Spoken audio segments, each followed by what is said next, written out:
The following program is a PodcastOne.com production. From Hollywood, California, by way of the Broken Skull Ranch, this is the Steve Austin Show. Give me a hell yeah. Hell yeah. Now, here's Steve Austin. All right, I'm joined by Chael Sonnen. He just got finished talking a bunch of bullshit offline, man. I'm having a hard time getting cranked up, man. I took some Alpha Brain, drank a damn Diet Red Bull. I need a good, swift kick in the ass to get me going. Chael, welcome to the show. What's going on, brother?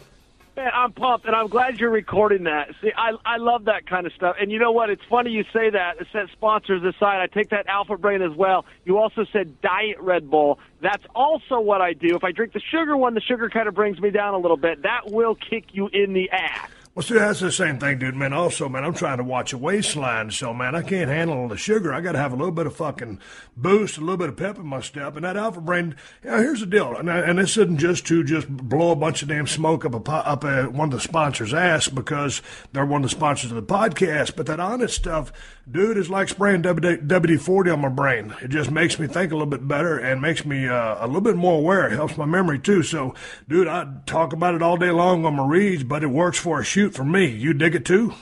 100% to the point that again, yeah, it's not about the sponsorship. I take it to friends and give it to them. And a lot of them ask me for it, but I take it to them and give it to them. And then they do. They come back for more. They take the time to log into onit.com. But yes, for shoot, as we say in the business, absolutely on it. And I take it in the morning. I take that Alpha Brain in the morning with my coffee.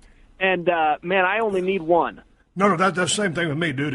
I got two big, gigantic cups of coffee that I drink every single morning. That is my process. I take my wife her cup, but then I take my one Alpha Brain thing. Now, my wife is one of those people, she won't take shit. You know, she'll say, like, she'll have a headache or something. She'll say, hey, do you think it's okay if I take an Aleve on an empty stomach? And I'm like, dude, I come from the business of pro wrestling, okay? I'm damn near a pharmacologist.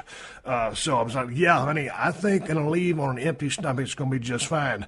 So, dude, I take my Alpha Brain, 2 cups of coffee, get up to spinning, and it helps me clear the cobwebs out and get me going on my morning process. Hey, you mentioned something. You said, as we say in the business, a shoot. Now, we talk about pro wrestling when you say shoot, or do y'all use shoot in the world of mixed martial arts as well? We do now, and I'm actually largely to either blame or thank for that, however you want to do it, because I love the vernacular of professional wrestling. And, yes, I've used it in a number of interviews, and now I've noticed the media is using those terms. I called a guy a curtain jerker one time, and I had to explain to Ariel Helwani what it meant. Ariel loved it so much, he's now acted as though he has adopted the term from me, but he's acting like he's the one that introduced it to the industry. He uses curtain jerker constantly. Okay, now, when you say curtain jerker, now, many times in our business, it could be a guy young in the business, and so he's early on in the card. He's the first guy on the match. He's jerking the curtain. With respect to the world of MMA, are you intending that as an insult? I mean it as an insult, and I was using it about it. Here's what happened. I'll tell you exactly what happened as it pertains to Ariel Helwani. I was ranked number 9 in the world. I was going to fight a guy named Yushin Okami. Now, Yushin was ranked number 2 in the world, and he was the last guy to defeat Anderson Silva. That's a big fight. You got 2 top 10 guys, including the number 2 ranked guy in the world. Right. We had to fight on an undercard because Okami didn't have any fans. And I was so hot about it. I was so mad. And I did this spot with Ariel, and I was saying that. I said, man, I got to fight this guy. I got to jerk the curtain now because of the opponent I've been given. No fault of my own. Right. The guy's tougher than hell, and nobody gives a damn about him. And Ariel says, hey, what was that thing you just said there? So I explained it to him, and then he's ran with it. And I've even seen him tweet out that he's the one that created the term, but he did it. He stole it from me. And I stole it from you guys. But that's interesting. You mentioned a guy like Yushin Okami, tough as nails, and like you said, ranked as high as he was. Dude, talk about, maybe because of your love for pro wrestling, as long as you've been watching it, and of course you grew up amateur wrestling, the Greco-Roman MMA fighter. So, dude, what's the parallels between getting over in the business that I come from and that you were a fan of, and then getting over with respect to selling tickets or garnering respect to get further up that card? Because, to your point, Yushin, took you down to curtain jerker level. So is it the same? Is it something? Is it the fire? Is it the mean streak? I mean, look at Ronda Rousey. People just enamored by her and her presentation, her whole approach, and she's a verified badass. So what about getting over in the world of MMA? Same, different than pro wrestling? Well, she's real too. You know what you see is, we always talk about it. You've got two options. You can go the Rock option, which is gimmick and entertaining and wonderful to watch, or you can go the Stone Cold option, which is straight up shoot, turn yourself up, turn up the volume. So she is definitely a Stone Cold option. What you see is what you get with Ronda, and it's very easy to get behind her. It's easier to attach people to you and get them to come along on the journey, if you will, when you're a real person and when they get to know you. It's very easy to get to know Ronda because she's being Ronda nonstop, with the money or without the money, with the fame or without the fame. She's the same person. As far as our industry goes, we don't have enough pro wrestling in it, and the reason is it can't come from our leadership. Dana White in no fashion wants people to believe that we are anything other than an organic shoot. What you see is what you get. And if you script anything, including a promo, the problem with the guys in our business is they'll turn on their own damn product. They will come out as soon as fans don't like them, and that's going to be day one, and say, well, they gave me that. I was reading lines, or they made me say that. Guys have done this before. They've made me say that. And the whole world goes, wait a minute, if they're scripting promos, what else are they scripting? And, if the guys were smart enough to band together, shut the hell up, and just go with it, and some are going to get cheered, and some are going to get booed, and sometimes you're going over, and sometimes you're putting someone else over. But they're not. Our industry doesn't work that way. We've got the toughest guys in the world, and they're a bunch of crybabies. They cannot settle for one day of having their own little Twitter feeds light up with anything negative. And if they say something, even if it's a hot statement, they'll run it back so that people will think they're a nice guy. There is so much opportunity in our business for a heel because nobody has the balls to be one. Dude, you were talking so much trash back in the day, and of course, you sold me. You were the one who sold me on that fight with you and Anderson Silva, and goddamn it, I'm still mad at you for losing that damn fight. Diamond Dallas Page came over to my house that night. I like to watch the fights by myself so I can sit on the damn couch, yell at everybody, coach them up, be the armchair quarterback that I am. I love the world of MMA. And that damn, Dallas is one of my best friends. We cheered for your ass for goddamn 4.5 rounds, and then all of a sudden he grabbed that gimmick hold on you, and I said, son of a bitch. So anyway, goddamn it, I went back and I've rewatched back in the day when I got dropped on my head, and the reason I'm out of the business today. Do you ever go back and watch that fight and say, goddamn it, Chael, why did you do this? No, they made me one time when I was getting ready to fight him a second time as part of a promo piece. They made me sit down and watch it and then kind of analyze myself. And I struggled through it as best I could to get the piece done, but I couldn't watch it. And that's not just because I lost and that one was a heartbreaking loss. But even if I win a match, I don't go back and rewatch it. I think it's a weakness. I think I would be better off if I could. What better way to learn than watching yourself and learning your bad stuff and your good stuff? But no, it's too hard for me. Those things make me nervous. They make me sick to my stomach, my palms sweat. Even if we're sitting here talking about it now, and that match in particular is exemplified on this. But no, I'm not very good at going back and rewatching them. I get nervous, and I don't know what it is, but no, I don't. But you became one of the premier, if not the premier trash talker, basically, in the history of MMA. And then all of a sudden, here comes in the last, half a year, this Conor McGregor, who has totally united the country of Ireland, which he comes from. And all of a sudden, he's going to take on Jose Aldo. Aldo goes down with the rib injury. Okay, all of a sudden, Chad Mendes steps in on short notice. Talk about the trash talk and what Conor McGregor has been able to do, in your eyes, with respect to blowing up the UFC and transcending and really, uniting a country behind his cause. And hell, half the people from Ireland over here just absolutely love this guy.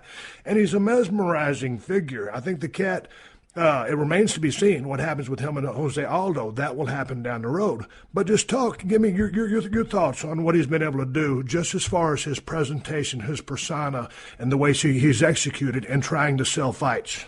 I'll tell you, if his story ends right now, if he never wins, if Aldo kicks his ass and then 3 more guys come along and kick his ass, he will go down in the Hall of Fame someday. He's got the interim championship. He sold more goddamn tickets than anybody in that short career. Nobody's had as few of five. I think he's only had 5 UFC fights. In fact, I know he's only had 5 UFC fights. He's selling out arenas. He sold out an arena in Ireland on his 3rd fight. So, his place is already set. He doesn't know that. That's one of the great things when you're a champion. You enjoy what people write about you, but you can never believe it. As soon as you start believing it, you're in trouble. The guy's character is real. His gimmick is real. The suits are real. He's a fun guy. Now, one thing that he's got, and I used to have this, I lost it. One thing that he's got is he's able to live the gimmick, and even the smart marks believe what they're seeing. Now, when the cameras aren't rolling, he's not that guy. He is a guy that knows exactly what he's doing. He's smart. He's ready at all times. He works his ass off, but he knows how to play the media. When the cameras aren't going, he's a totally different guy. I had the whole world brought in, too, and I was enjoying that character. They threw me on the show The Ultimate Fighter, where the cameras are rolling 24 hours a day, 7 days a week. I wasn't that good of an actor. I couldn't keep it up, so I kind of had to transition the character a little bit. And he'll go through that eventually, too. They will overuse him to where he just goes, you know what, I'm tired, I'm exhausted, I can't do it anymore. And the character will change. I don't think there's anything wrong with that, but he is going to be faced with that. I think he is true to himself, but you brought up the way you brought out the comparison a while ago. Is he Stone Cold, or is he The Rock, or is he a combination of both? Real, but just able to turn it up when he needs to. Yeah, well, I think that he's probably a little bit more of The Rock in terms of it is planned. If he goes into an interview, he's got his pieces, he's got his sound bites. It doesn't matter what question you ask him, he's going to hit you with the punchline, and as soon as he does, the audience forgets what in the hell the question even was. And everybody should do that. It doesn't matter what the question is. I mean, every politician in the world does that. They show up with their talking points, they wait till the host shuts his mouth, and then they hit the audience with whatever message it is they want to get out there. I had a bit of a Stone Cold moment, if you don't mind me switching gears. Go ahead. Can I tell you a story real fast? So I went out and I did, Jeff Jarrett's got a new show. It's called Global Force Wrestling. And I went out to it. He just had his second one this last Friday. A month prior was his first one. That was my first entry into professional wrestling, aside from buying a ticket and parking my ass in the seat. I got to be behind the curtain. It was a lot of fun. Well, when I get there, there's a production meeting at 11 a.m., and I find out about this secondhand. He doesn't tell me about the meeting, and so I think, okay, I'm going to go to that. I think he probably just forgot to send me the text. So I show up at it, and they go through the whole show, and I realize I'm not in it. He's flown me out. He flew me out first class. He's paying me to be there. He got me a nice suite at the Orleans, and he didn't put me in the show. So I said to him after the meeting, I said, Jeff, I'm not in the show. And he says, well, did you want to be? And I said, well, yeah, I wanted to be. So he opens up the script, and he thumbs to like page 3, and then he sticks his big old finger right on the page and says, why don't you go in right here? That's all he says. He doesn't say you're going face, you're going heel, you're going to be edited in, you're going to be edited out, promote the next show. He tells me absolutely nothing. He puts his finger on the page and says, why don't you go in right here? So I remember thinking, this is my Stone Cold moment. This is my Stone Cold Michael Hayes moment. This is going to be whatever in the hell I want it to be, and it's going to be whatever the hell I make of it. I had better be ready. And sure enough, when the show came around, he handed me a mic. I walked in right there, and to this day, he's never given me any more advice on what to do. And it was a great spot. If he gets his TV deal and he gets picked up, I think it's going to do well. But it was one of those situations where I was faced with an opportunity, and it was my Stone Cold moment. Okay, so you got the opportunity to get a mic in your hand. So basically, what are you going out there and talking about? It's Global Force Wrestling, but you got the stick. What was the topic at hand? Well, the topic at hand, I of course I want to be heel, right? And the boos are a heel's cheers. And you're damn right. Yeah, and over time, and I used to only be the heel, and over time, now I'm doing the same thing I was when I was the heel. And everybody hated me. It's the exact same thing, but now the goddamn audience goes along with me. Right. They love it when I tell them to sit down and shut up. Because you're cool and you're badass. I guess. I don't, but so they go crazy, and it's the opposite of what I'm going for. I do like it. It does make me. I'm still getting that rise and that reaction. Right. It's still, and I'm judging the other guys. When the other guys go out there, I'm just judging whose pop was the loudest. And so I do get them worked up, and I'm staying on them, and I'm insulting them, and I'm pointing to the guy in the third row, the douchebag in the third row with the Affliction T-shirt on. To do a quote. No, not the Affliction shirt. I had a great line. I said I could be inducted into any wrestling Hall of Fame right now, first ballot. I could beat Ric Flair. I could beat Dusty Rhodes. I could beat the Road Warriors. I could beat Harley Race. Now, that pissed them off. When I started mentioning these guys, that pissed them off. And I just kept going. I just started rattling off names. And it was a kick. I was even going through them. I said, I could beat Brock Lesnar. I could beat Stone Cold. And then I said, well, wait a minute, I take that one back. But I could beat Kurt Hennig, I could beat Rick Rude. I went right back into it. So when I said I could beat Stone Cold and then I ran that back, I take that one back. They went crazy for it. Yeah. They went crazy. And that was fun. Above everything else, I had so much fun. So what's the deal? I mean, are you going to be a piece of this organization? What needs to happen for Global Force Wrestling to actually happen? Because I've been reading about it for the past damn year, seeing all these tweets. I heard that you were going to be involved, and then we had a phone conversation the other day. This is the first time I heard you cut a promo at the building, and now you're in the show. And then I was reading today, as I said, because, you called me out of the blue the other day, and we call each other every now and then just to shoot the shit, and say, hey, man, I'd like to be on the podcast. Shit, what the fuck you want to talk about? So, man, let's just shoot the shit. And that's what we're doing. But I got on a computer and said, okay, oh, man, all of a sudden now, Chael Sonnen is the expert analyst for Global Force Wrestling. So are you going to be a part of the commentary team? What the fuck is your role? Yeah, 100%. But I have a big problem right there. See, my problem is, unless he gets a television deal, there's nothing for me to commentate. So right. If anyone can get on TV, I mean, two families have really ran wrestling in this country for the last couple of decades. But it is the McMahons and the Jarretts. If you go back a little further, you could bring in the Crockett's. But, if anybody can get on TV, it's going to be Jeff Jarrett. He does know what he's doing. He's a smart cookie, and he knows the right people. So I think that's going to happen. Now, internationally, I think he could get that done right now. Internationally, which is a market that I don't fully understand because I don't have to.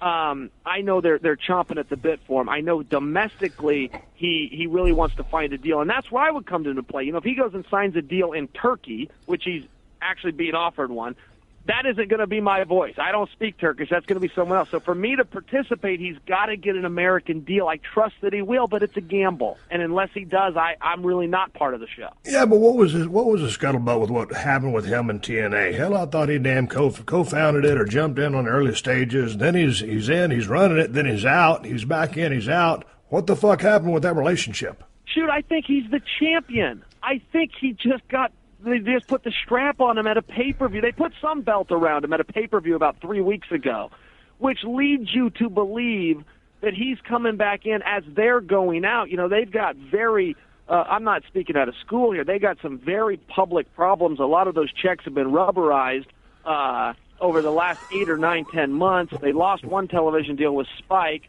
Their Discovery deal isn't doing great, and they've now lost that, which lends to the belief that he could take it over, that he could absorb it. I asked him straight up one time. I said, hey, the rumor is you own 11%, that you retained 11% of TNA. Is that true?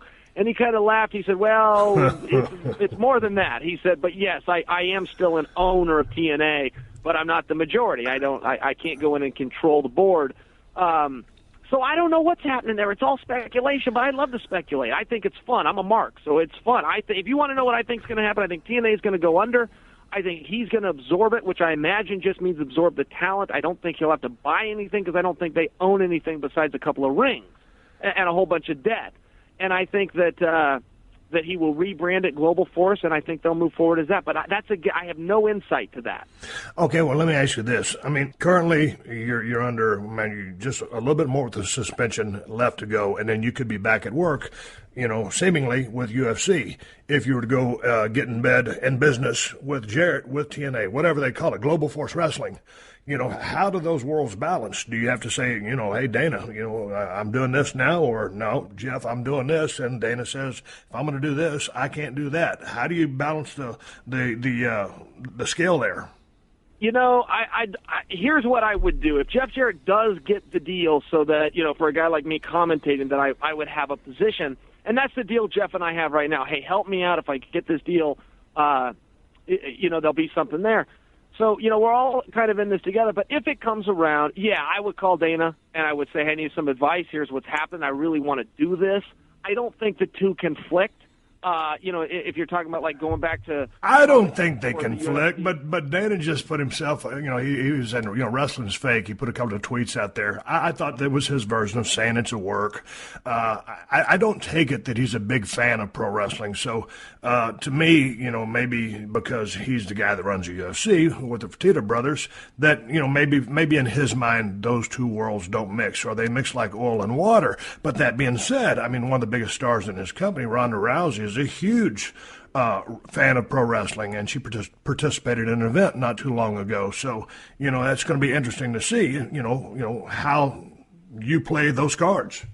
Yeah, and I'll tell you, the crossover has been very interesting. Every 100%, every UFC fan is a pro wrestling fan. Not every pro wrestling fan is an MMA fan at all. Man, I would disagree with you there. I don't think every MMA fan is a pro wrestling fan. I think, maybe the ratios are the exact same, because I really do think you have some purists that think pro wrestling is bullshit, and I think you have some pro wrestling fans that say, it's too brutal, it's not for me.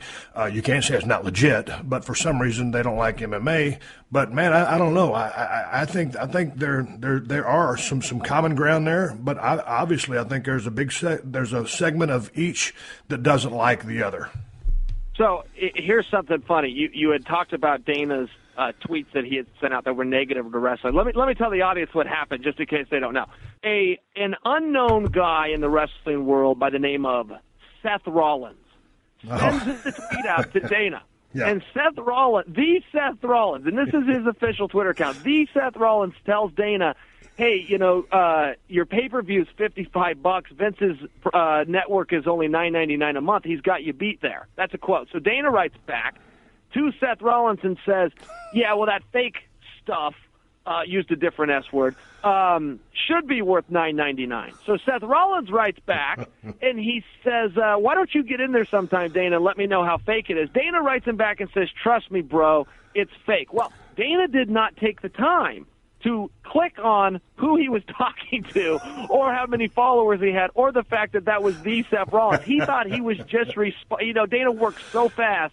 He's in such a hurry. He sends out so many tweets. That's what's funny. The real story there is that Dana's trying to convince this guy on Twitter that wrestling isn't real. He doesn't realize the guy is Seth Rollins. That's the real part of the story. This is the Steve Austin Show.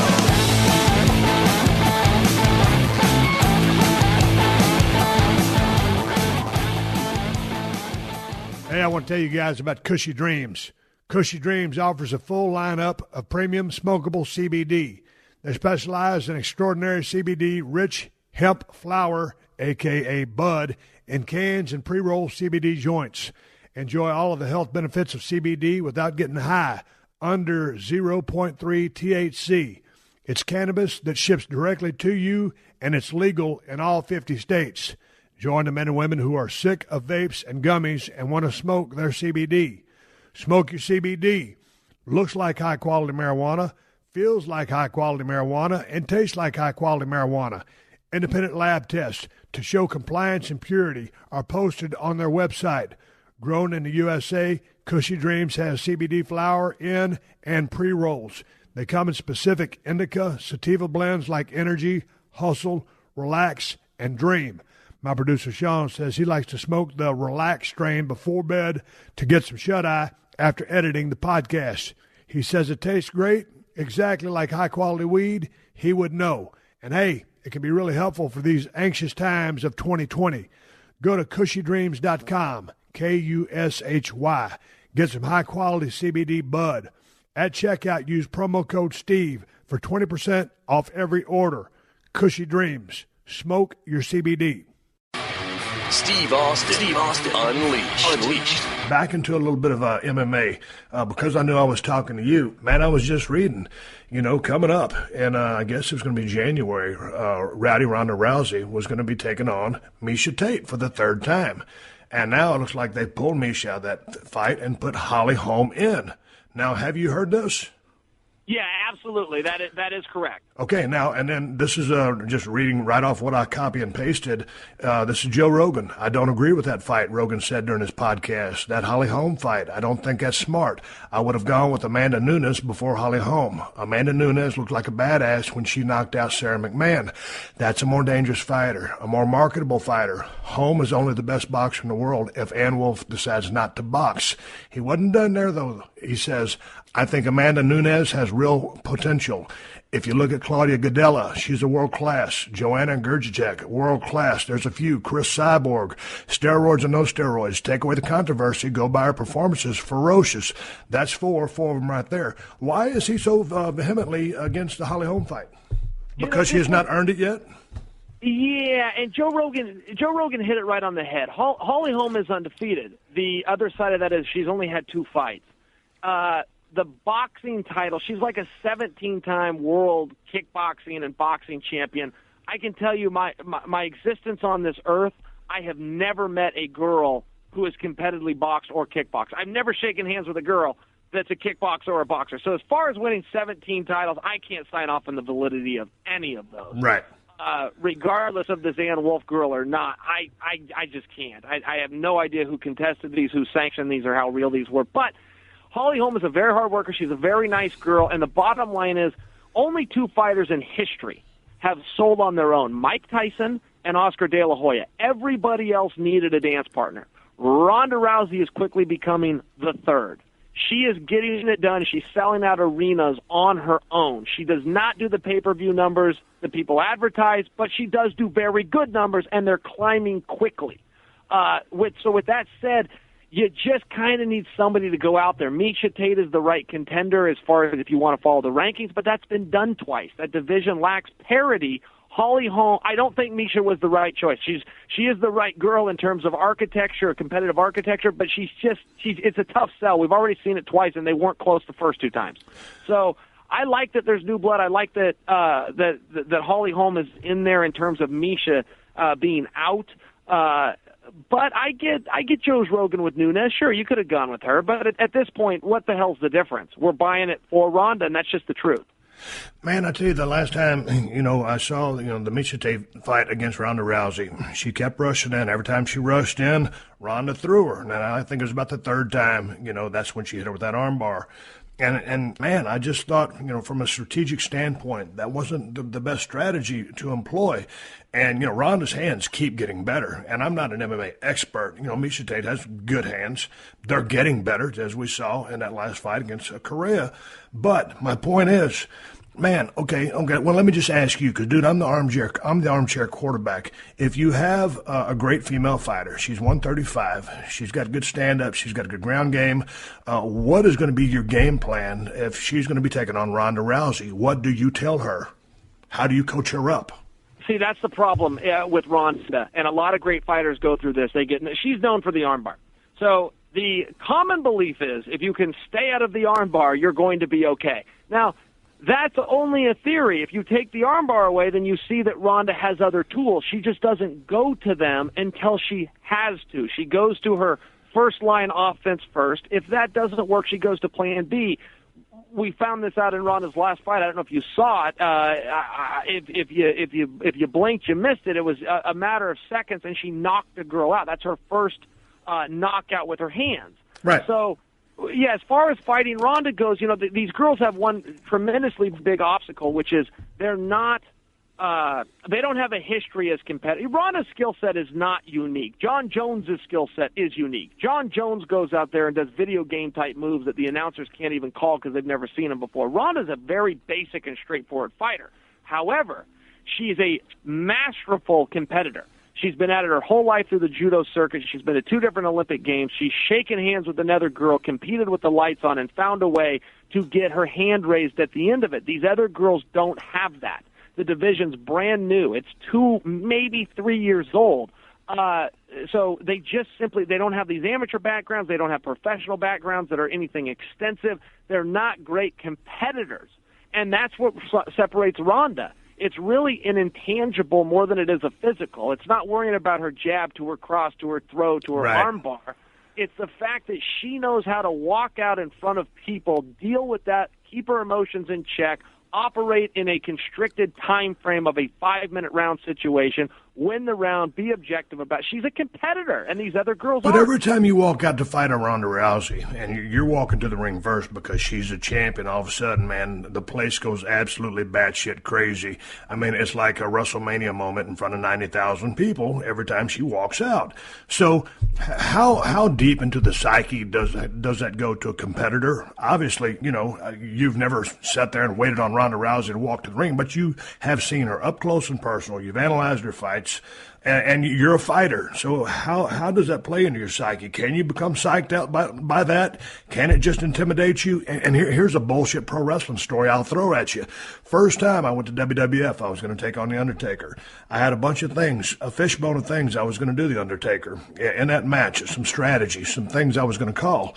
All of a sudden, the lights went down. The smoke came up. Everybody put their lighters in the air. They hit the music. Here comes The Undertaker walking in slow motion to the ring. I forgot every fucking high spot I was going to call that night and totally shit the bed. Now, that's a pro wrestling, analogy as to, maybe the mindset of the people that are in there with Ronda Rousey. Can that happen? Does that happen, Chael? 100%, and fighters often lie about it. A fighter is supposed to be above that. They're supposed to have the focus. They're not supposed to care about the crowd. They're not supposed to feel the pressures. They're not supposed to, man, they are scared to death. You're going, I used to be, have certain nerves and anxiety in amateur wrestling where a guy's just trying to score points on you. In a fight where he's trying to hurt and damage you, if you get tired, there's nowhere to sprawl, or rather stall. Yes, you definitely feel those things. And then fighters, the media is so small that covers us. We largely exist on the Internet. Now, that's changing. Fox picked us up. ESPN's got a gig going. But largely we're on the Internet. Fighters go on the Internet 5, 10, 11, 12 times a day. They read these things. They read that they're 8-1 underdogs. They read that nobody's touched Ronda. They read that everybody's picking against them. And, yes, it affects them. And anyone that says otherwise, they're lying. And lying is a big part of being a fighter. You got to lie to other people, lie to yourself, convince yourself, and go out there. But, yes, I've seen plenty of people fold in the locker room before they ever get to Ronda. That's what used to happen to Mike Tyson. People would lose those fights in the locker room before their music ever even hit those speakers. You kind of diagnosed, Ronda's fighting style or her strengths as compared to John Jones with the video game type moments. In closing this conversation about Ronda Rousey, my thoughts, armchair quarterback, is her strength is, first of all, she's been an elite level athlete basically her whole life, and obviously, with her mother, a silver medal at the Olympics, gold medal at the Olympics. I mean, she's been around that environment, second generation, all her life. But when she goes to that ring, she uses that BMF walk. And I coined that phrase back when I did one of my videos, sitting in the stands at Freeman Coliseum with Jim Ross. And he said, Steve, what about that walk? He goes, you don't walk like that all the time, only when you walk to the ring. And I said, that's a BMF walk. He says, what's that? I said, bad motherfucker. I said, when you walk to the ring, you send a message to that person in the ring of what you're about to do to them. I believe Ronda Rousey uses that BMF walk. I'm not saying she got it from me. I'm saying that's who she is as a competitor. But to me, one of her strongest suits, other than being second generation and just born and raised from Olympic grade talent, a mother, is her mean streak. She wants to finish motherfuckers like nobody's business. I've just never have seen a female fighter since her or before her that has the dogged determination just to want to crush, submit, or finish that opponent. Her mean streak is probably what I like most about her, and I mean as it pertains to the octagon. That's exactly right. Yeah, I mean, she is out there for business. She is not in. This is really relevant when the Ronda story gets told in the final analysis. She is not there for the fame or the money. And the evidence there is that she dropped out of high school her sophomore year to pursue an Olympic dream, and eventually was stuck living in her car for a number of months. The Ronda Rousey story is not one of moonlight in canoes. It's one of sacrifice and determination. The sport caught up with her, thank God. Thank God she did get in there where she can have some fun and get some attention, have some people watching, make a whole bunch of money. Thank goodness. But that's not what she's there for. She is there straight up to kick ass. And if you took the money out of it, she's still showing up. And if you took the fame and the cameras out of it, she's still showing up. And that evidence is there. She did that. That's what judo is. When's the last time you went down and bought a ticket and watched a judo match? I'm going to guess never. I've never done it. I doubt your listeners have. She would go to the farthest, darkest places of the world to compete with other girls that would do the same thing. They'd meet in a room and go have a judo competition and try to break each other's arms and feet. That's what she did. She's a straight-up ass kicker, and the fact that the fame caught her, well, good for her. She deserves it. She doesn't have to live in that car anymore. But that doesn't change the fact of why she's there, and those purists are the ones that go on and do the best. You know, anybody that has a level of success will tell you, don't do it for the money. Let the money will catch you if the passion's there. And it's really true as it pertains to her. All right, dude, we're going to shift gears here when I come back with Chael Sonnen. Coming out of, where you at? You in West Lynn? Where you at? You in West Lynn, Oregon right now? Beautiful West Lynn, Oregon. Born and raised. Podcasting out of West Lynn, Oregon. I'm coming right back at Chael Sonnen. I want to talk to him a little bit about family life. I also want to break down a couple more MMA fights that I was questioning, a few strategies and techniques. I'm coming right back with Chael Sonnen. This is the Steve Austin Show.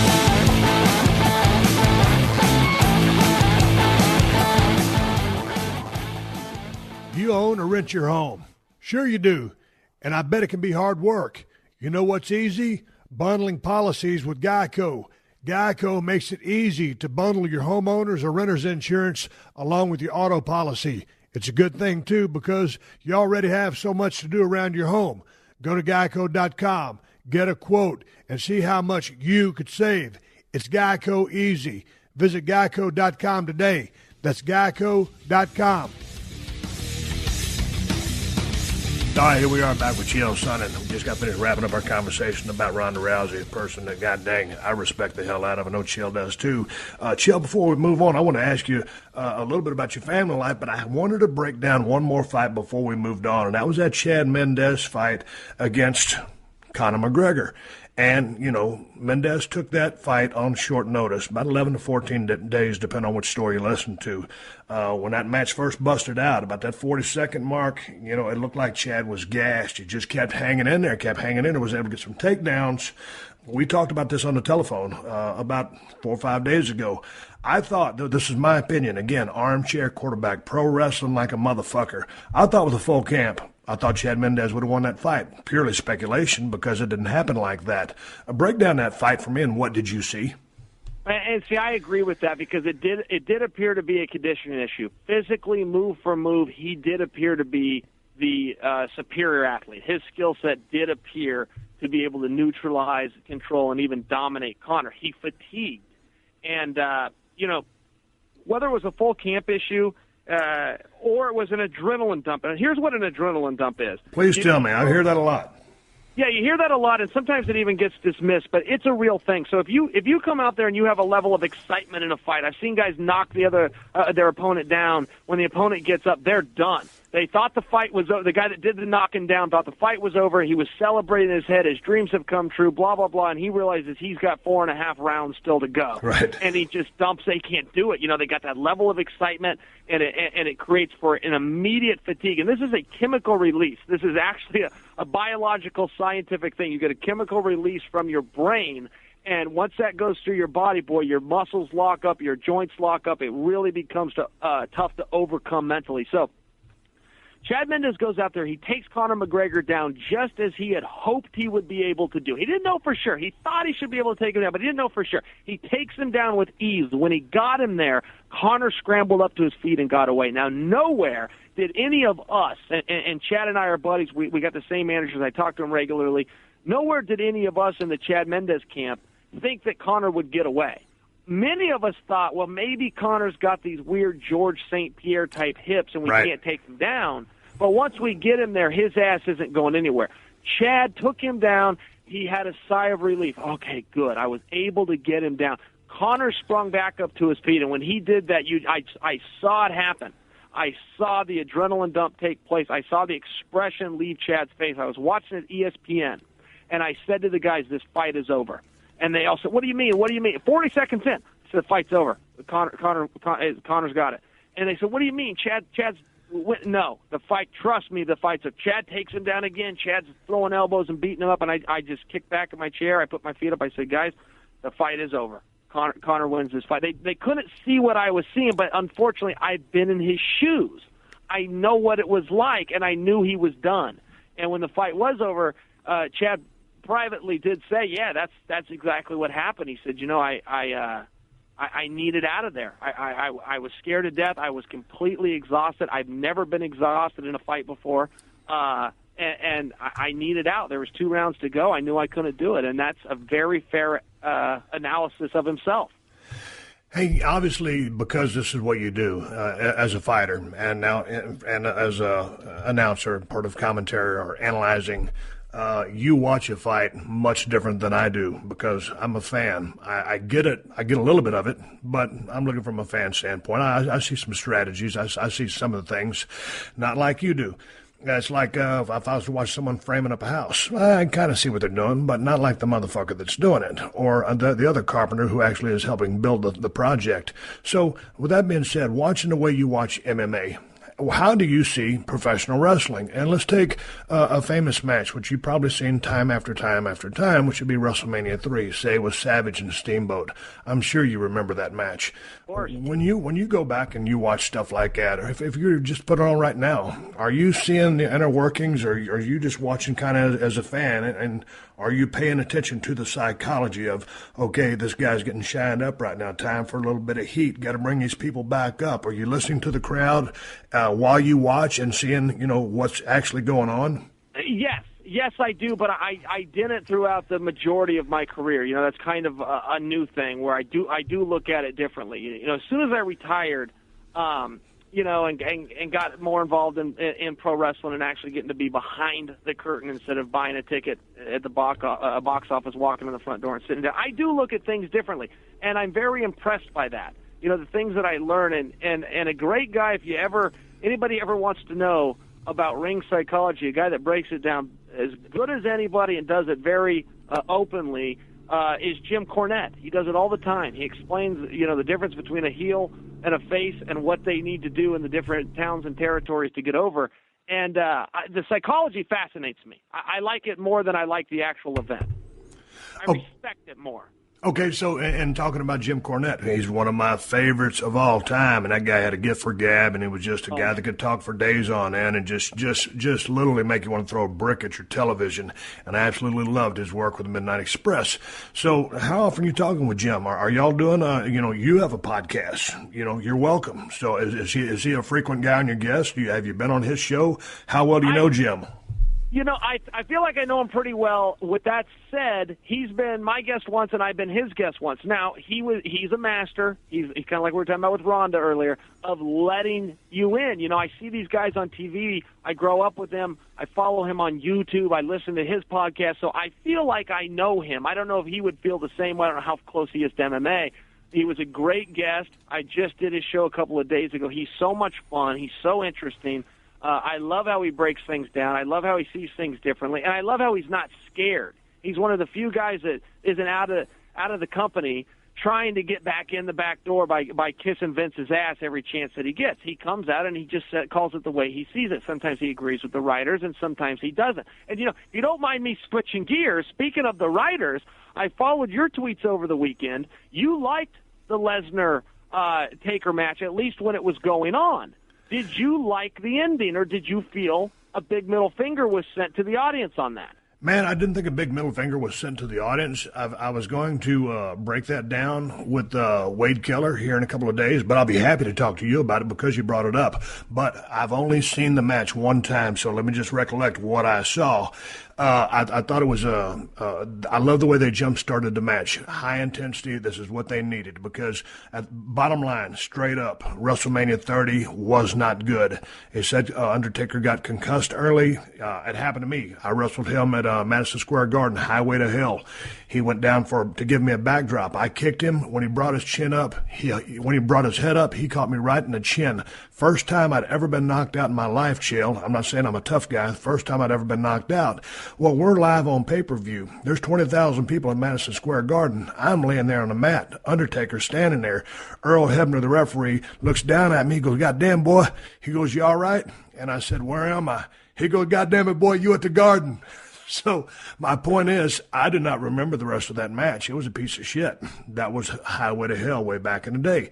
So going back to continue my point, WrestleMania 30 wasn't the match that it could have been. Word on the street, Taker got concussed. They needed to come out strong. They needed to set the tone. I loved the pull apart they did a couple of weeks ago, setting that match up. Taker was back. He caught him with a low blow. Okay, why do you use the low blow? Is he turning heel? Hey, that's one of the most effective ways to stop a human being, much less an extraordinary human being, a monster, if you will, in Brock Lesnar. So they started that match off with a jump start, then settled it into the brawl that it ended up being. A couple of F5s here, F5 through the table, and then get a couple of submission holds. Okay, now let's go to the final thing. One bell ring, referee, Charles Robinson, referee goes over and starts yelling at the guy for, "Why did you ring the bell?" I guess, and I didn't see Monday Night Raw either, so you can bring the back end up on this if you saw Monday Night Raw. So Taker's tapping. I didn't see the tap. Maybe the bell ringer did, that's why I rang the bell. So the referee says, "Why are you stopping the match?" They continued the match, and then did Taker catch him with a low blow? Yeah, Taker did low blow. And then back into the submission. He put it back into the submission and put him unconscious, which at the and there was the fuck you, and Brock was too proud to pass out, and he passed out after giving him the middle finger. So jump in. Okay, so my point is, I need to rewatch that because I only saw what I saw, and I see what they're trying to do with Brock. As far as the perfect way to end a pay-per-view is a feel-good moment, it was not that. To set the stage for the rubber match, I thought it did that. What did they do on Monday Night Raw? Did you see Monday Night Raw? I've got it saved at home. I have not seen it, and I haven't even got it. Okay, so you haven't seen that yet. I want to hear the explanation as well. But seeing that you saw the match just the way I saw it, give me your thoughts on the finish. Well, first of all, the match. I thought the match was a bust-ass match.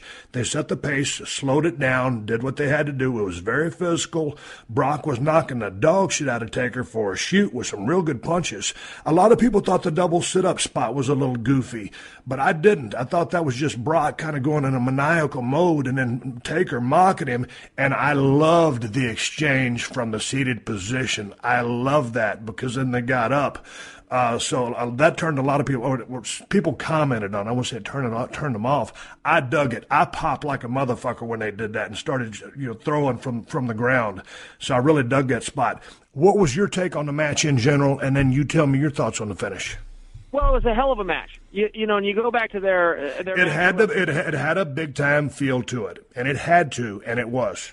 Yeah, and you go back to their match at WrestleMania, and it was terrible. It was a bad match. You know, Taker was blowing up. He had a knee issue. He was moving slow. You heard the thing on the concussion, and I kind of dismissed it. I believe it. I think he did get concussed, but I just thought, the poor guy just isn't moving very well. We're probably not going to see Taker again. He came out of this year's WrestleMania. He was awesome. Bray Wyatt was awesome. He won a clean match, which surprised me. I did not think that was going to happen.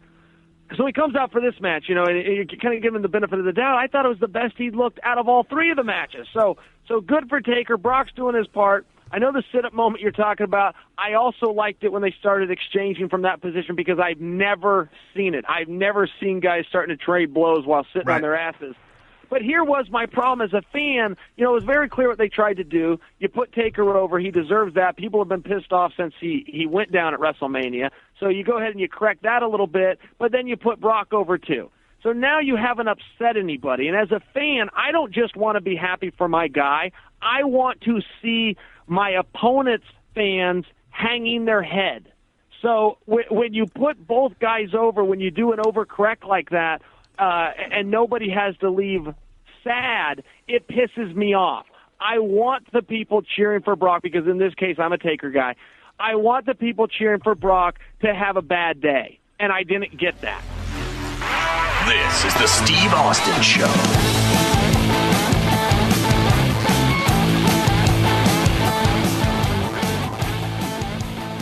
Support for this podcast comes from Pluto TV. Need an escape? Drop into Pluto TV for a world of free TV.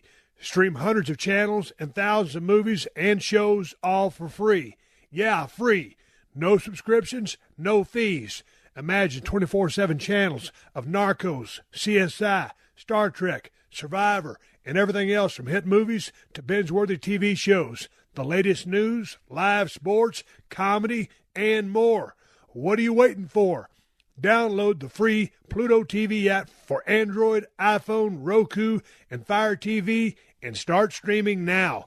Pluto TV. Drop in, watch free.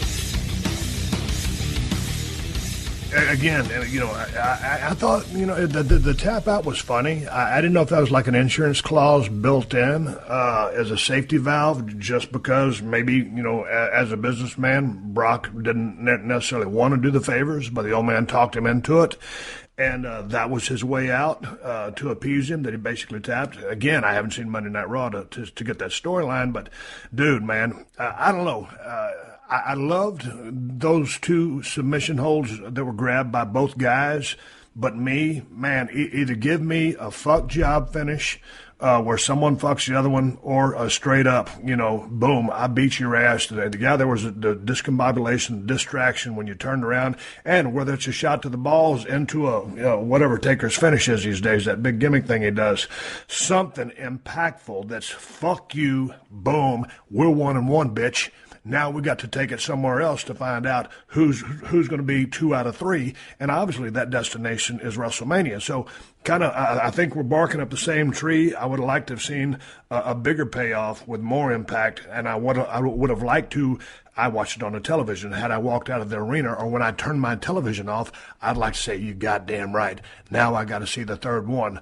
The way it is right now, I still want to see the third one, but it didn't really just make me start to slobber because I've got to see the third match now. I would have loved to see just a little bit, about a 2-minute dose of ultra violence, boom, into the finish, off the bell ring with the distracted referee. Boom, 1, 2, 3, Taker goes over.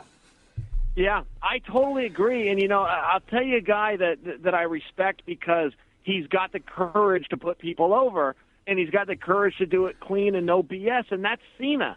When Cena makes a decision to help a guy get his career started, he doesn't start and stop him in the same match. And it's one of my criticisms of the business over the last 5 or 6 years. They've been starting and stopping guys, maybe even over the last 10 years. They're starting and stopping guys so much. And a guy like Cena will come out. Jericho was real good at that, too. Jericho would if he was going to put a guy over, he would put him all the way over. Right. And I just feel, the writers tried to correct it so much that as a fan, I'm going, wait a minute, guys. Someone here has to have the balls to go down, and it's got to be all the way down. Now, you bring up WrestleMania. See, now I think that Stone Cold Steve Austin is going to wrestle Brock Lesnar in WrestleMania. That's what I think. No, you're wrong there. But let's talk about the brief program we worked with Kevin Owens. People were like, well, why couldn't Cena put him over? Because, you're talking about John Cena, the number one guy for the last 10 years. He done put Kevin Owens over one time strong. Now it's Cena's time to win because he's the man. I love Kevin Owens. He's got a great future ahead of him. He's damn near a 15-year vet. So people always talk about Cena holds people down. Hell no. That guy wants to get as many people. He would love for someone to come in here and try to blow his doors off or be on the same platform because, dude, you know it just as well as I do. You've been in the business where you're trying to put asses in seats and make people buy a pay-per-view. The more people you got operating on that level, the more money you're going to make. Cena's a guy that's very passionate about the business. He loves the business, but I'll be goddamn, he loves the money too. And so he ain't trying to hold nobody down. And to your point, yes, he'll put anybody over at any time when it's right for business and when it needs to be done. And that's one of the reasons I respect him so much. Yeah, see, I totally agree with that. And again, Jericho was another guy that... Again, Jericho, damn right he would. Now, I'll stay on something for a second. I see Kevin Owens. That one surprised me for a couple of reasons. One, I don't know that he's going to be a huge star, but above everything, not to his fault. He's 35 years old. If Cena's going to put a guy over, traditionally, he's going to put over a 25-year-old. That must have surprised you that he put over Owens, who isn't I don't know for sure he's going to carry the torch, and even if he does, he can't carry it that far. Yeah, but I don't think they're looking that far down the road. And, Kevin Owens, he may be 35, but I think he is a part of the at least the next wave for the next 2 to 5 years. Now, and how long will Cena, stick around? I don't know. I know he loves the wrestling business. He may never leave. And how durable he is. Look how soon he came back from that damn devastating nose break that Seth Rollins gave him. Dude, back in the ring this quick after all the surgery he's been through. He's always back in the ring. But anyway, so back to your point about Kevin Owens. I think he's a strong part of the NXT movement into the main roster. And again, the guy's been around the horn. He's no spring chicken. He's a tried and true veteran. But I think it's going to become, that roster is going to be, the sum is greater than all of the parts. All those guys together are going to be having these badass matches. And that roster, maybe within the next few years, will be almost as deep as it was in the Attitude Era. Because if you go back, Chael, back to the days when I was still in the ring, yeah, I was leading the charge, but look at everybody that was in that locker room. It was so deep. We've already had some guys already go into the Hall of Fame, some guys yet to be going into the Hall of Fame, probably another 5 or 6 of them. We had a badass roster. So I think moving into the future, it's right now Cena is the guy. He has been the guy. But the other person or the other thing that's drawing the people is that it is the machine that is called the WWE. There needs to be another big star, but with everything going on, with Reigns being what he is, and we don't know what he is really right now. He's a somewhat over babyface. Look at Seth Rollins, a premier performer. A little bit of heat as a heel. You got John Cena. You bring your Kevin Owens. You bring your Cesaros. All these other guys who are coming up as hellish as hands. I think it just goes to show you got to have a strong roster, and maybe no one will ever surpass within this generation that's currently in the ring what Cena's done. But Kevin Owens is going to be a big part of that movement. Yeah, that's interesting. Well, okay, that's cool. You've changed the way I look at it. I'll tell you, one of the greatest characters ever in wrestling history, in my opinion, is what Bray Wyatt is doing right now. And he's 26. He's a young guy. I'm so impressed with what he's doing, with what he's getting over with. I think to look at him, if he was a stock, I would have shorted it, and I would have missed the boat on that. I love what he's doing there, and I still think that Randy Orton's being underutilized. He's being utilized great. He's a big star, but I think he's a bigger star. I don't think that his bulb is dimming as much as I think maybe he's got a writer or two in the back that sees it that way. I think he's got the look, he's got the attitude, he's a goddamn good wrestler. And he's got a huge base. I hope that they're not trying to fade him out in any capacity. They're not trying to fade him out. And I didn't mean to pass him over and not bring up his name nor the name of Sheamus, who's a guy who I still see has some upside. He's seemingly peaked at where he's at right now, but I think there's more upside to that guy. And whether it's a tweak in his work or tweaking his storylines, Randy, they've let, if not they, the machine, the writers have let him get a little bit stale. Yeah, dude can work his ass off. Repackage him. God, can you do that to a guy who's been in the business as long as he has? You goddamn right you can. Send him home for a month, come up with something good, and then, reinvigorate him. So, yeah, dude, there's a bunch of cats in that locker room. And one of the things, and let me shift gears, just talking about guys that, that I really like and respect, Daniel Bryan. I keep wondering, the doctor's going to clear him. Is he going to be able to make it through the waivers? What's in Vince's head, Triple H's head? What's this guy's future? That guy was on fire there. Now, he wasn't above Cena, but goddamn, he was moving the needle. And I loved watching him work because I love good workers in the ring. I'm interested to see if the guy's going to come back, 1 from the neck injury, 2 from the concussion history. Yeah, I hope so too. When that first came out, I sure thought that was a little bit of a shoot, and maybe he was going on vacation. I'm wrong about that, and I do hope that his health is all right. That guy's got a seat at the table anyway. It's amazing how many fans he has. If you don't mind me backtracking, you brought up Sheamus earlier. Do you watch Jackass, the show Jackass? Nah, I hardly watch anything, Jill. Okay. Jackass has a segment on there where, these buddies are all hanging out, and then one of them will sneak up behind another one and with a buzz clipper. And shave a little chunk out of his head. It's a funny little skit, whatever. Right. Well, I almost did that to Sheamus. So let me tell you what happened. I got on an airplane. You know what a wrestling fan I am. So I get on this airplane. I'm in L.A. It's a Sunday. Monday Night Raw is in Portland the next night. So when I get on the plane, I end up on the plane with all the guys. Okay, Jericho's on the plane. Sheamus is on the plane. Kane's on the plane. Ric Flair's on the plane drinking whiskey at 11 a.m., you go through it. Bray Wyatt, Rob Van Dam. So all the guys are on the plane. This is a big thrill for me. I end up sitting straight behind Sheamus. So I give him a shoulder tap, and I inform him that I have a new angle for him. And I tell him my idea, which is basically like Akeem, the African Dream. Right. Okay? Sheamus is the whitest white guy ever. White people look at Sheamus and go, God damn, you're white. So I told him I thought that he should He work redefined white. Right. I said, you should work an angle where you come out and tell everyone you're black. And he's like, oh, yeah, great idea. And turns around. He no-sells me. And I'm like, oh, no. I've got a whole plan here. He said, you're going to come out and you're going to be like a gangster guy. You're going to have the pants sagging. You're going to have the hip-hop. You're going to have the big chain around your neck. Like, there's something here. And he's like, oh, yeah, great idea. Yeah, I'll think about that. And then he throws in the headphones, pulls his hat down, which is the complete leave me alone look. No. So I'm thinking, this will be funny. I got a buzz clipper just coincidentally in my carry-on, and I got an iPhone on my camera here on my iPhone. I'm going to give you the jackass moment, and I'm going to record it and put myself over. And I was so close to doing it, and in hindsight, I'm really, really glad I did not. But I was so mad that he no-sold me. So then I took one more run at him. We make the entire flight to Portland. He gets off the plane before I do. So when I get off the plane, I went back up to him one more time. It was like, no, wait a minute. I want to pitch this a little bit more. And he's like, yeah. He gave me the same answer again. Yeah. Good idea. Yeah, I'll think about that. That's the whole story. That's my Sheamus story. I thought you might enjoy it. Chael, you probably would have been the worst booker in the history of the business.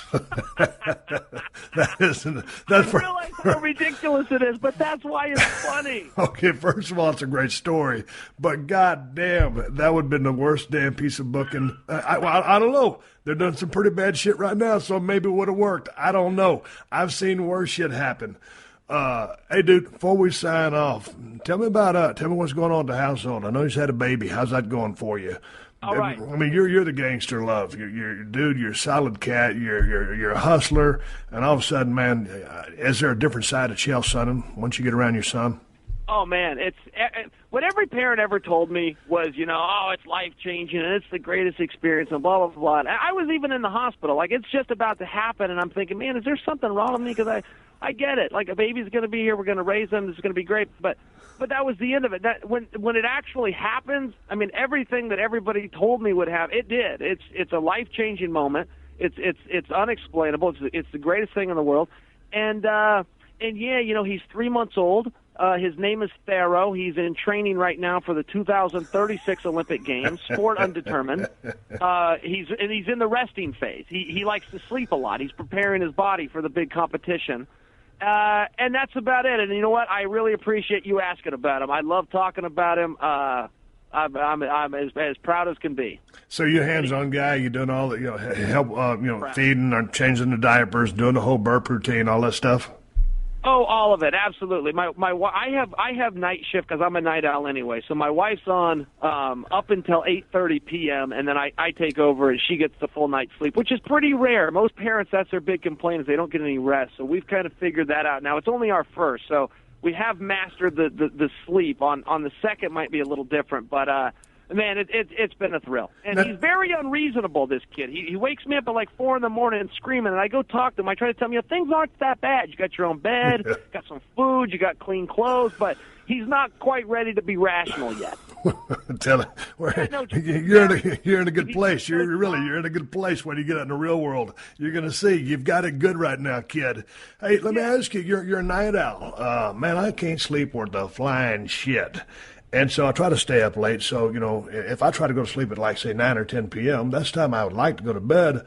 But if I did that, I'd wake up at like 3. So last night, I tried to go to sleep at about 10:30, woke up at 1:15. I went in there, got a glass of wine just so I can wind down, no pun intended, wind down and try to go back to sleep and sit there and toss turn like a motherfucker the rest of the night. I can't sleep worth a shit. Are you a night owl just because that's when you come alive, do your thing? Are you researching stuff on the computer? Are you watching TV? What are you doing when you're night owl, when you're married with a baby? All of the above. So I got the TV going, and I'm a new subscriber to Netflix, which actually makes passing the time a little bit better. But yeah, my body kicks on. In the morning I'm the same as you. I'm 2 cups of coffee, and I'm an alpha brain because I have to. I'm not on in the morning. And at night, it doesn't matter how hard I've worked out that day. It doesn't matter how few hours of sleep I had the night before. I turn on. When I'm training for a fight, I'll do my last workout about midnight. About midnight is when I'll throw my shoes on, and that's when I'll go do my road work. And it gets a little bit of a small town feel too. You're out running at night. It's nice and quiet and calm, but it's largely just because that's when I feel my best. I can't really work out in the mornings because I'm not awake, and that's just the way that it goes. But yeah, I surf the internet. I love it. Whether it's pro wrestling sites or MMA sites. I even love politics, so I got my CNN.com and FoxNews.com. I've been enjoying the hell out of the Trump campaign. I don't really care what he's saying. I admire the fact that he has courage. I think that's the number one word for him right now. He's got courage and guts, and that's the end of it. People like to say, oh, he's a blunt speaker, or he doesn't follow political correctness. They're wrong. The word is courage, to take the stances that he's taken, to take the positions that he's taken, to create a dialogue on things like that. He's got balls. And let me tell you one more thing since I've got you on the line here. I gave this comparison. I just started a new show. It's a political show. It's only 12 minutes long. It's done once a week. I just did a breakdown of Trump, and here's what I said. I said, and I compared him to you. I said, it's a Stone Cold Steve Austin, and let me explain. Said in 1996, 1997, when Stone Cold broke through, up until that point, it was always good guys and the bad guys. The bad guys liked other bad guys, and the good guys liked other good guys. Stone Cold came out and stood on an island by himself. He would hit you over the head if you were a heel or if you were a face, and that had never been done before. And there was a level of courage that came along with being alone, having no tag team partner, no manager, and no friends willing to take on all comers. That is the Stone Cold Steve Austin. And Donald Trump, like him or not, has taken a Stone Cold Steve Austin approach to politics, and it's never been done before, and it takes courage. And that is what the country's rallying behind. Oh, dude, I'm not going to sit here and talk politics with you, but I get a kick out of it. How do people listen to your 12-minute show? Where can they find it? Oh, you know what? I wasn't even doing a plug on that. I want to know how they can find it. I appreciate you doing that. It's called Your TV. You go to Your TV, and I've got my own channel on there, but it's brand new. And when I gave that breakdown, even people in the political world, this was my first show, when I gave that breakdown, even people in the political world were like, man, he's right. And he just said that in an entertaining way. I was able to relate public officials, who's likely to be the president, simply to professional wrestling. And I'm spot on. It's a spot-on analysis. And it might be hard for you to discuss because you are Stone Cold, but my analysis there is perfect and it's relatable, and I'm right. He came out and he stood by himself, the same as you did. All right, let's wrap this thing up. I want to talk about your podcast because you've been podcasting now for, I'm guessing, right at about a year. Yeah, I'm just shy of a year, okay. and maybe the best decision I made. I want to go back. I was riding in a car somewhere, and my phone rang. It was you, and you said, hey, Steve, let me ask you about this podcasting thing. You said, do you dig it? And I said, yes, for all the reasons why. And I said, Chael, you're natural at this. You've got to do that. You remember that phone call? Absolutely, 100%. All right. So anyway, obviously, you've got your show. You're welcome. How are you enjoying the process? Is it what you thought it was going to be, and you digging it? It is the most fun I've ever had in a job. I only talk to people that I have fun talking to. So it's no interview. I don't research or anything. I just like to have people come on and do a conversation. I've been stuck one or two times where it was like I was the FBI and my guest was there under subpoena. I would ask a question, they'd answer it yes or no, and I'm going, listen, if you don't want to do a spot, man, just tell me no in the future. But so I'm trying to create something out of nothing. And I rent a studio. I think over time I'll do it out of my house. But for right now, it's kind of good for me to get up and get motivated and get dressed and hit the coffee shop and drive into town. But, man, it's a blast. I can't believe it's a job. And it's flattering and it's fun, and it's number one in MMA right now by a mile. And, man, that's flattering. I got an ego, too. I love being number one. Hey, man, you've always been a guy. You was born with a gift of gab. Have you always been that way throughout your life? Because sometimes, every now and then, I get someone on the podcast, and, it's like in Los Angeles, or maybe they have them all over the place, but there's a comedy troupe or a place where you go to learn comedy. It's called Groundlings. And kind of one of the things they teach you there is when someone presents something or brings something up, it's yes and. And so every now and then you'll get someone on you will interview, and they don't know the yes and, they just know the yes and no, which you just said. And it's like, God damn, when you get one of these motherfuckers on the podcast, I'm thinking to myself, help a brother out. I'm trying to pull teeth over here, and all you got is yes or no for me. Are you able to talk your way around that now? Are you able to phrase your questions to a different degree so that you can elicit words from a person who is short with words? I'm not great at that. Jim Ross was talking to me about that and how to do it and the notes you should take ahead of time so that you can get yourself out of a jam when you're in them. But, I usually just call the guy out. I had a guy on my podcast, and I just said, hey, Luke, at what point in this conversation did you die? Like, let me know so the corner can mark your toe tag easy. And this is a pain in the ass. I had a guy named Douglas Crosby on. He's an MMA judge. He's a smart guy. I would even call him a friend. And I mean, it's such a bad job at everything. I just called him out on it. I said, man, this is a bunch of crap. I said, I can't air this. This whole interview's crap. I said, everybody's asleep by now. And I was serious. I was red freaking hot, and it ended up doing huge numbers because I had the heel turn on him. And it did make it interesting. But, it's like, man, you're going to come on this show and give me credit. This is the number one show in MMA. Look, if you want to be a fight, you want to call somebody out, you can create a fight right here on this podcast. Dana White listens to this podcast. He gets the cliff notes. His own PR guy writes them up for him. You want to call someone out, this is the place to do it. You're going to come on here and give me crap? I'm an ESPN analyst, not for nothing, but I am a guy that can help you make a fight. I can do it right now because I've got the audience. You're going to come on here and give me nothing? I'm going to call you out on it because I have to. I have to call you out because it's got to be some kind of goddamn entertainment. Now, you do realize that we touched on you versus Brock at WrestleMania for 1 second. You got off it, and all the marks are listening right now. They think that we planted that, and they're making some kind of concession. That's going to be all over the internet. No, yeah, we didn't plant that. You asked that, and I got off of it. You got right off of it, but people are going to speculate that was a plant. I'll just share a real quick story I'll share a real quick story. I think I told you this story, but anyway, Paul Heyman came on the Stone Cold podcast for WWE Network, and he took the reins over the last part of the show. All of a sudden, he asked me something about Brock and WrestleMania 32. I mentioned something about a Texas death match. Go in a quick Stone Cold mold, have a flashback.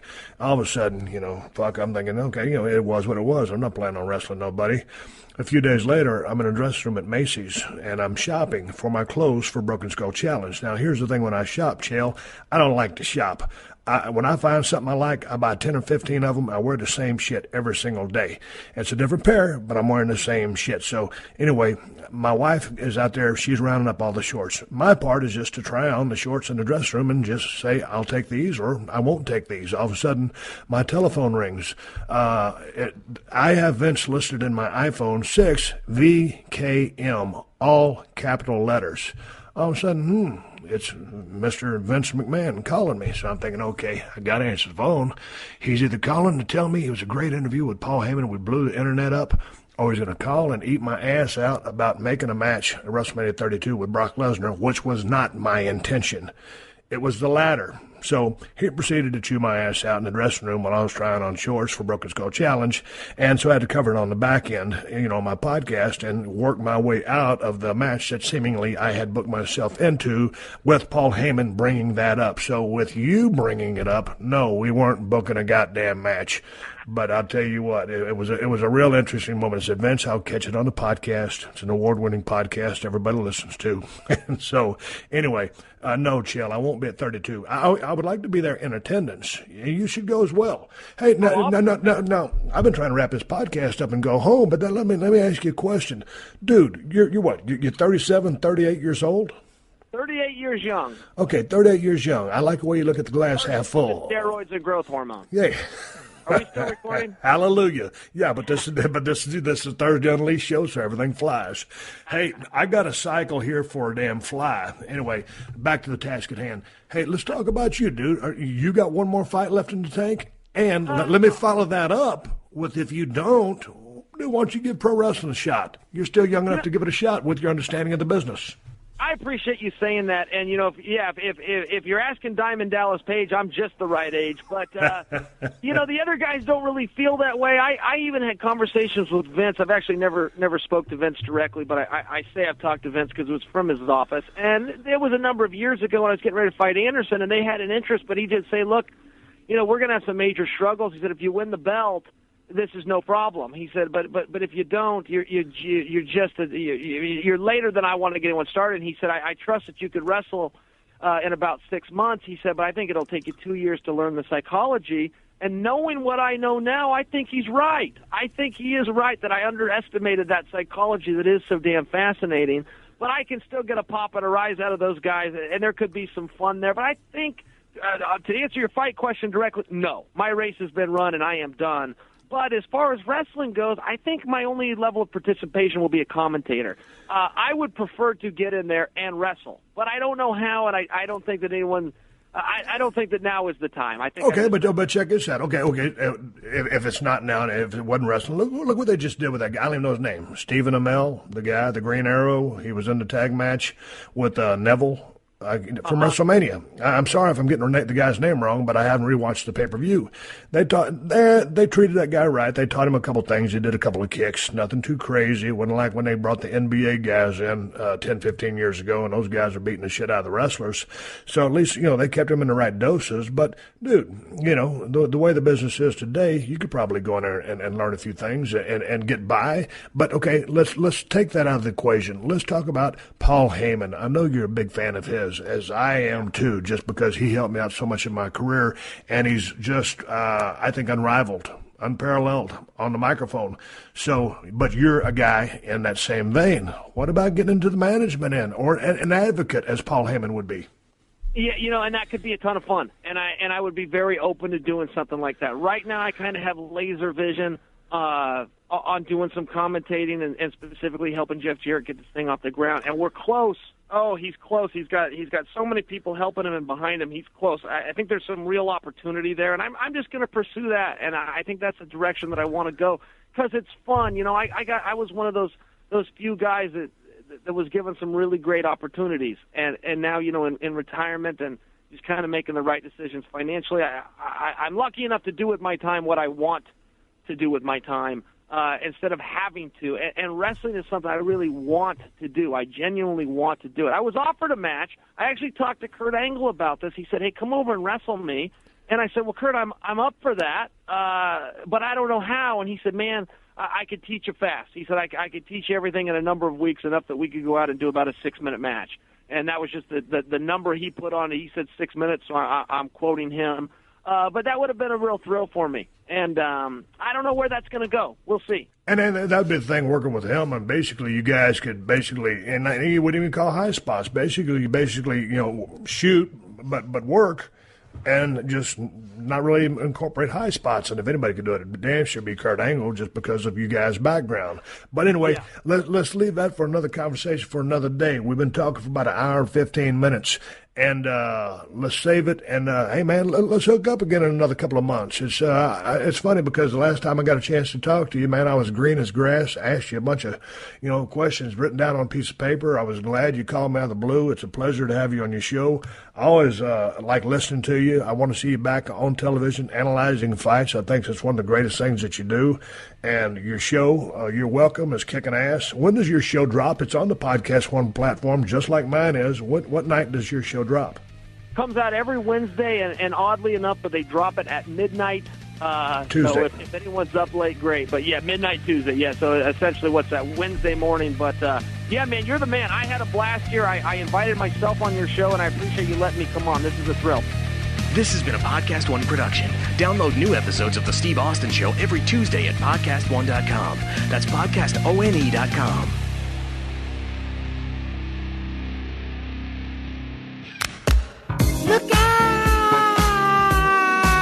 Join me every week for the Michael Irvin Podcast. The Michael Irvin Podcast, the MIP. Now the MIP exists. The MIP. Okay, I got to make sure you got something to show. What? Where's Michael?